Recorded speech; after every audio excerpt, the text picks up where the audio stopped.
Anwar Usman yang juga sekaligus adik ipar dari Presiden Jokowi diberhentikan dari posisi Ketua Mahkamah Konstitusi. Wah, kira-kira kenapa ya sampai diberhentiin dari posisi Ketua MK? Ini cerita gue dari lapangan.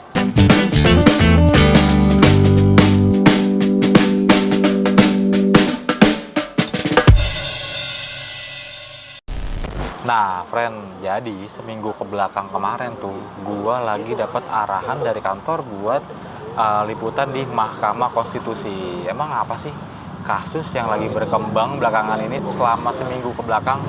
Nah, jadi baru-baru ini Anwar Usman yang sekaligus adik ipar Presiden Jokowi diberhentikan dari posisi Ketua MK, friend. Dia terbukti melakukan pelanggaran berat terhadap kode etik atas uji materi perkara nomor 90 garis miring PUU strip XX 1 strip 2023 tentang batas usia calon presiden dan calon wakil presiden atau capres cawapres. Sebetulnya ini ada kaitannya dengan pencalonan Prabowo Subianto dan Gibran Rakabuming Raka jadi pasangan capres dan cawapres. Anak Presiden Jokowi itu, Gibran jadi bisa mencalonkan sebagai cawapres usai MK mengabulkan gugatan usia cawapres itu, friend. Singkat cerita, dibuatlah Majelis Kehormatan MK atau MKMK yang diketuai oleh Profesor Jimli Asidike untuk memeriksa beberapa hakim yang dilaporkan. Pemeriksaan itu berlangsung kurang lebih selama seminggu. Dari hasil pemeriksaan MKMK, Anwar Usman dinyatakan terbukti melakukan pelanggaran berat nih. MKMK menyebut Anwar Usman telah membuka ruang intervensi dalam mengambil proses putusan gugatan soal batas usia capres-cawapres. Nah, friend, buat lebih lengkapnya nih, kita lihat bareng-bareng video saat Profesor Jimli membacakan putusan soal Anwar Usman nih, friend. 2. Menjatuhkan sanksi pemberhentian dari jabatan Ketua Mahkamah Konstitusi kepada hakim terlapor. 3. Memerintahkan Wakil Ketua Mahkamah Konstitusi untuk dalam waktu 2 kali 24 jam sejak putusan ini selesai diucapkan memimpin penyelenggaraan pemilihan pimpinan yang baru sesuai dengan peraturan perundang-undangan. 4. Hakim terlapor tidak berhak untuk mencalonkan diri atau dicalonkan sebagai pimpinan Mahkamah Konstitusi sampai masa jabatan hakim terlapor sebagai hakim konstitusi berakhir. 5.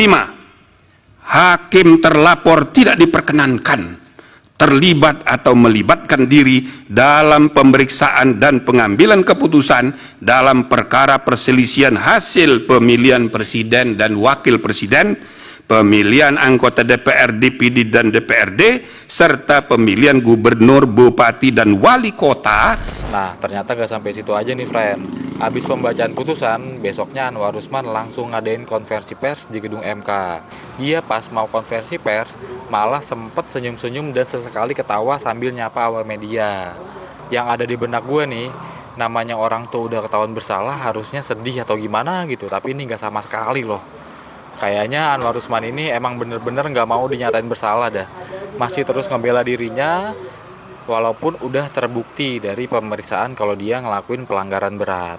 Sesungguhnya saya mengetahui dan telah mendapatkan kabar bahwa upaya untuk melakukan politisasi dan menjadikan saya sebagai objek di dalam berbagai putusan Mahkamah Konstitusi dan putusan Mahkamah Konstitusi terakhir maupun tentang rencana pembentukan Majelis Kehormatan MK telah saya dengar sebelum Mahkamah Konstitusi MK terbentuk. Jadi saya ulangi, telah saya dengar jauh sebelum Majelis Kehormatan MK terbentuk. 2. Namun, meski saya sudah mendengar ada skenario yang berupaya untuk membunuh karakter saya, tetapi saya tetap berbaik sangka, berhusnudzon, karena memang sudah seharusnya begitulah cara dan karakter seorang Muslim berpikir. Tuh, udah lihat sendiri kan pernyataan konversi pers dari Anwar Usman. Tapi yang gue kaget ya, dia nggak minta maaf nih. Soalnya kan dia terbukti ngelakuin pelanggaran berat dan tidak menjalankan tugas sebagai ketua MK dengan benar. Tapi ya udahlah ya, biarin aja. Emang sih semua orang berhak buat ngebela dirinya dia sendiri. Tapi nggak apa-apa, biar masyarakat aja deh friend yang nilai, ya gak? Nah, setelah gue dengerin lagi pernyataan dia selanjutnya, Anwar Usman malah nyalahin balik MK-MK nih. Dia bilang kalau peradilan etik harusnya dilakukan secara tertutup sesuai dengan peraturan MK. Saya menyayangkan proses peradilan etik yang seharusnya tertutup sesuai dengan peraturan Mahkamah Konstitusi dilakukan secara terbuka. Hal itu secara normatif tentu menyalahi aturan dan tidak sejalan dengan tujuan dibentuknya majelis kehormatan yang ditujukan untuk menjaga keluhuran dan martabat hakim konstitusi, baik secara individual maupun secara institusional. Nah, friend, tapi ada yang lebih gokil lagi nih. Di pernyataan dia saat konferensi pers, dia bilang kalau dirinya difitnah secara keji saat melakukan atau menangani perkara soal gugatan usia capres-cawapres. Tapi friend, yang lebih gokilnya juga, Anwar Usman malah narik-narik nama mantan ketua MK lainnya nih buat ngebanding-bandingin. Dia bilang juga ada konflik kepentingan saat Profesor Mahfud MD menangani perkara pas masih jadi ketua MK nih friend. Selain Mahfud, Prof. Jimli yang sekarang jadi ketua MK juga jadi sasaran nih. Nah friend, setelah gue lihat-lihat ya, Pak Anwar Usman kok kelihatan gitu kayak dia nggak mau salah sendirian, jadi ngungkit-ngungkit ke yang lain juga. Ya udah, buat lebih lengkapnya nih kita lihat videonya nih.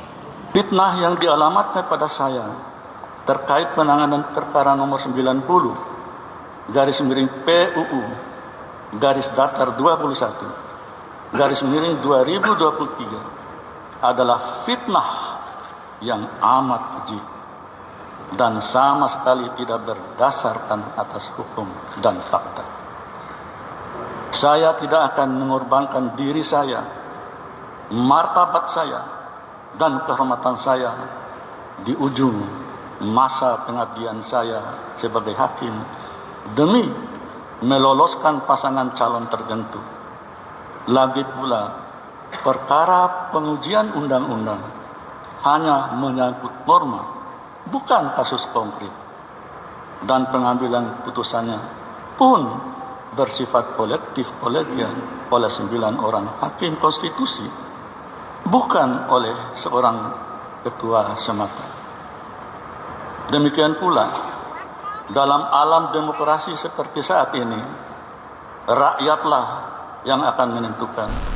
2 hari setelah Anwar Usman diberhentikan jadi ketua MK, wakil ketua MK langsung ngadain rapat pleno untuk nentuin ketua MK pengganti Anwar Usman nih. Dalam rapat pleno yang digelar secara musyawarah mufakat para hakim konstitusi, terpilihlah Soehartoyo sebagai ketua MK pengganti Anwar Usman. Nah friend, kayaknya kita sebagai masyarakat umum cuma bisa berharap nih, semoga Pak Soehartoyo menjalankan tugasnya sebagai ketua MK dengan benar, nggak kayak yang sebelumnya sampai diberhentiin gitu ya kan. Nah ya udah friend, kayaknya segini dulu nih yang bisa gue ceritain soal pengalaman liputan gue tentang polemik yang belakangan ini terjadi di Mahkamah Konstitusi. Tungguin cerita-cerita seru lainnya di liputan gue di minggu depan nih friend. Nah sebelum gue pamit nih, gue sebenarnya pengen minta lo pada buat ngikutin terus, atau mau subscribe juga boleh sih, boleh banget. Subscribe channel YouTube kompas.com dan juga channel YouTube cerita dari lapangan kompas.com biar lu pada nggak ketinggalan info nih friend. Ya udah, kayaknya segini dulu yang bisa gue sampaikan. Sampai ketemu di cerita-cerita gue selanjutnya. Dadah.